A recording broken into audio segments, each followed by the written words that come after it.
चलिए आज के लेक्चर में हम लोग इलास्टिसिटी देखेंगे, इलास्टिक लिमिट देखेंगे, हुक्स लॉ क्या है। हम देखें, when an external force acts on a body, the body tends to undergo some deformation. If external force is removed and the body comes back to its original shape and size, the body is known as elastic body. अब जो है बात है कि elastic body हम लोग का क्या होता है। तो जैसे क्या कि हम लोग देखे होंगे रबड़ को, रबड़ क्या होता है कि अगर हम उस पर फोर्स लगाए और खींचे उसको, ठीक है, अगर खींच करके लंबा कर दिए हैं, अगर छोटा सा रबड़ था उसको खींच के लंबा कर दिए तो लंबा पोजीशन में आ गया। उसके बाद जैसे ही फोर्स हटाएंगे तो फिर उसका जो ओरिजिनल शेप था वो उसी पे आ जाएगा। तो जब हम लोग फोर्स लगाते हैं तो बॉडी में क्या होता है, डिफॉर्मेशन होता है, मतलब शेप चेंज होता है उसका। और जब हम उन फोर्स को हटा देते हैं और हटाने के बाद अगर बॉडी जो है अपने शेप और साइज पे फिर से वापस आ जाए तो उसको हम लोग कहते हैं इलास्टिक बॉडी, ठीक है। तो अब देखिए, this property by virtue of which certain material return back to the original position after the removal of external force is called elasticity. तो देखिए, इलास्टिसिटी को डिफिनेशन में याद मत रखिए, सोचिए क्या चाहिए इलास्टिसिटी। तो जब हम लोग जो है फोर्स को हटाते हैं किसी मटेरियल से और उसके बाद वो वापस अपने शेप में आ जाए तो वही जो प्रॉपर्टी है मटेरियल का उसको हम क्या कहते हैं, इलास्टिसिटी कहते हैं, ठीक है। अब देखिए, the body will regain its previous shape and size only when the deformation caused by external force is within a certain limit. Thus there is a limiting value of a force up to and within which deformation completely disappears on the removal of force. The value of stress corresponding to this limit is known as elastic limit of the material। अब देखिए, इतना सा बात हो गया, इसमें direct ये बोल रहा है कि हम पहले भी बताएं कि एक सर्टेन लिमिट तक जो फोर्स हम लोग लगाएंगे वह तो एक हर एक बॉडी का अपना अपना लिमिट होता है कि हम इस पर जो है 10 किलो न्यूटन का फोर्स लगाए या 100 किलो न्यूटन का फोर्स लगाए तो वो अपने ओरिजिनल शेप पे जो है लौट जाएगा। तो मैक्सिमम कितना फोर्स लगा सकते हैं, जिसके बाद क्या कि एक लिमिट के बाद जो है मतलब वो सिर्फ अपने ओरिजिनल शेप पे लौट जाए, इसी को हम लोग क्या कहते हैं, इलास्टिक लिमिट कहते हैं बॉडी का। अगर इससे ज़्यादा उस पर फोर्स लगा देंगे तो उसके बाद फिर वो अपने शेप पे लौट ही नहीं पाएगा, वो डिफॉर्म कर जाएगा, मतलब वहीं पे जो है उसको हम फिर नहीं कहेंगे कि वो इलास्टिक बचा है, ठीक है। तो हम लोग को क्या होता है कि जो वो अपने पोजीशन पे तभी आएगा जब एक सर्टेन लिमिट का फोर्स लगाए। हर एक एलिमेंट के लिए अपना अपना जो है उसके विड्थ उसके के अकॉर्डिंग जो है, ठीक है, और उसके मटेरियल के अकॉर्डिंग अपना अपना अलग अलग उसका ये रहता है, ठीक है। अब देखिए, there is a limiting value of force up to and within which deformation completely disappears on the removal of force. एक लिमिट वैल्यू होता है फोर्स का जिसके जिस हद तक लगाएंगे तो फिर से अपने पोजीशन पे आ जाएगा बॉडी, ठीक है। अब देखिए, if the external force is so large that stress exceeds the elastic limit, the material loses to some of its property of elasticity. If now the force is removed, the material will not return to its original shape and size and there will be residual deformation in the material।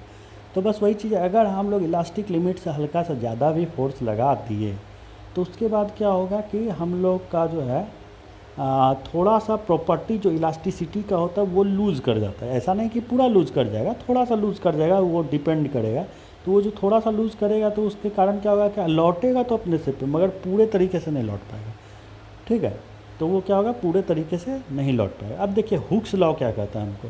Hooks law states that when a material is loaded within elastic limit the stress is proportional to strain produced by the stress.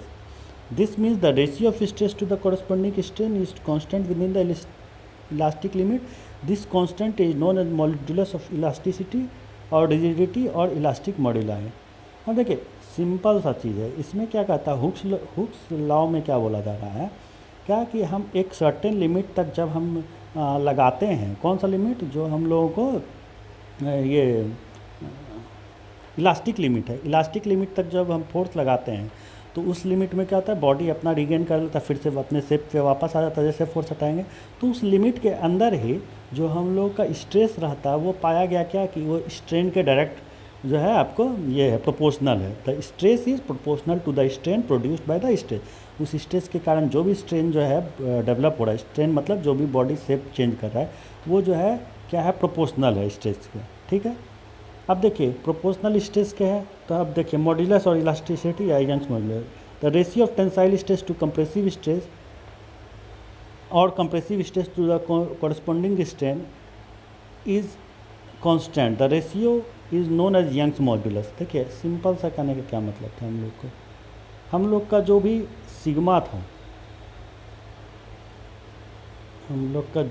Sigma था, ये ये किस क्या चीज़ था हम लोग का, direct जो है प्रोपोर्शनल था स्ट्रेन के डायरेक्ट प्रोपोर्शनल था। तो प्रोपोर्शनलिटी हटाएंगे तो एक कांस्टेंट आएगा हम लोग का, तो सिग्मा इज इक्वल टू एक कांस्टेंट आया, इस कांस्टेंट को हम लोग नाम दे दिए ई इंटू स्ट्रेन। ठीक है, तो यही चीज़ मेरा क्या था, ये वाला जो पार्ट है ये हम लोग का क्या है, ई जो है ये है यंग्स मॉडुलस। ठीक है, तो यंग्स मॉडुलस क्या हो गया, यंग्स मॉडुलस बराबर हो गया सिग्मा बाय एप्सिलॉन। सिग्मा क्या था, स्ट्रेस, और ये क्या था, स्ट्रेन।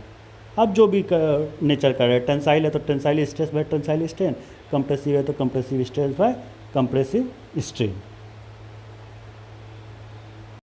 अब देखिए फिर से आ गया क्या हम लोग का, ये टेंसाइल स्ट्रेस या कंप्रेसिव स्ट्रेस तो निकाल लिए। अब एक होता है मॉडुलस ऑफ रिजिडिटी या शियर मॉडुलस, मतलब ये क्या है, direct shear stress by shear strain. जो हम लोग का शियर स्ट्रेस था, शियर स्ट्रेस किस पे लगता था, हम फिर से बता देते हैं एक बार, प्लेन के पैरेलल जो लगता था उसको हम लोग क्या कहते थे, शियर स्ट्रेस। यहाँ पे जो फोर्स लग रहा होगा और इसका जो एरिया है उसको क्या कहते थे, शियर स्ट्रेस। शियर स्ट्रेस को हम लोग टॉ से डिनोट करते थे, ये फोर्स अपॉन एरिया जो भी लग रहा होगा, तो इसको शियर स्ट्रेस कहते थे। और शियर स्ट्रेन कौन सा पार्ट था, देखिए ये वाला जो है शियर स्ट्रेन का पार्ट था, हाँ ये जिसमें क्या डिफॉर्म कर रहा था हम लोग का बॉडी को। तो हम लोग का फिर से वही चीज़ होगा, हम लोग का शियर स्ट्रेस टॉ जो है ये प्रोपोर्शनल क्या है, मतलब इलास्टिक लिमिट तक फाई के प्रोपोर्शनल है, मतलब क्या कि शियर स्ट्रेन के प्रोपोर्शनल है। तो ये हटेगा तो टॉ इज इक्वल टू एक कांस्टेंट आएगा, इसी कांस्टेंट को जी या एन कहते हैं, मतलब इसको मॉडुलस ऑफ रिजिडिटी कह सकते हैं। तो हम जी इंटू फाई दिए, तो यही जी बराबर क्या हो गया हम लोग को, टॉ अपॉन फाई, मतलब shear stress upon shear strain. तो जिस टाइप से हम लोग कंप्रेसिव या टेंसाइल में निकाले उसी टाइप से हम लोग इसमें भी शियर में भी निकाल देंगे, सिंपल है। चलिए इसमें से कुछ प्रॉब्लम डिस्कस कर लेते हैं।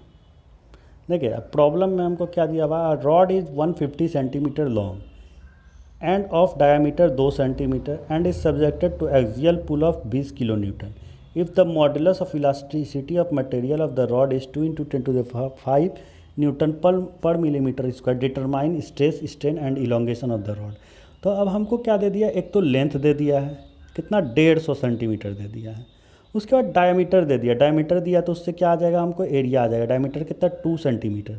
अब देखिए यहाँ पे क्या है कि यंग्स मॉडुलस जो है ये मिलीमीटर स्क्वायर में रखा है, मतलब अगर ये सेंटीमीटर को भी मिलीमीटर में रखे तो और उसके बाद स्क्वायर करेंगे, एरिया का क्या हो जाएगा मिलीमीटर स्क्वायर, तो उसको कट करने में ईजी रहेगा, तो इसलिए इसको क्या है मिलीमीटर में कन्वर्ट हो गया।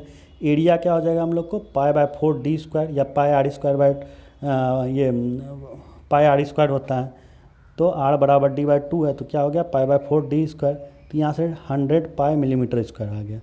एक्सियल पुल कितना लग रहा है हमको, P बराबर 20 किलो न्यूटन, मतलब 20 और किलो का क्या हो गया 1000 से गुना के, मतलब 20,000 न्यूटन। और मॉडुलस ऑफ इलास्टिसिटी कितना दिया हुआ है, 2 × 10⁵ न्यूटन पर मिलीमीटर स्क्वायर। अब स्ट्रेस क्या होता है, तो स्ट्रेस सिंपल है, हमको जो हम लोग को फोर्स लग रहा है और जो हम लोग का एरिया है, तो फोर्स हम लोग को इतना लग रहा है और एरिया हम लोग का ये है, ठीक है। इसको उसके बाद कैलकुलेट कर दिए तो हमको 63.662 न्यूटन पर मिलीमीटर स्क्वायर आ गया। उसके बाद देखिए हमको स्ट्रेन चाहिए, स्ट्रेन हम जान रहे थे कि क्या होता है, तो हम लोग का जो ये स्ट्रेस होता है, stress is equal to stress sigma is equal to Young's modulus into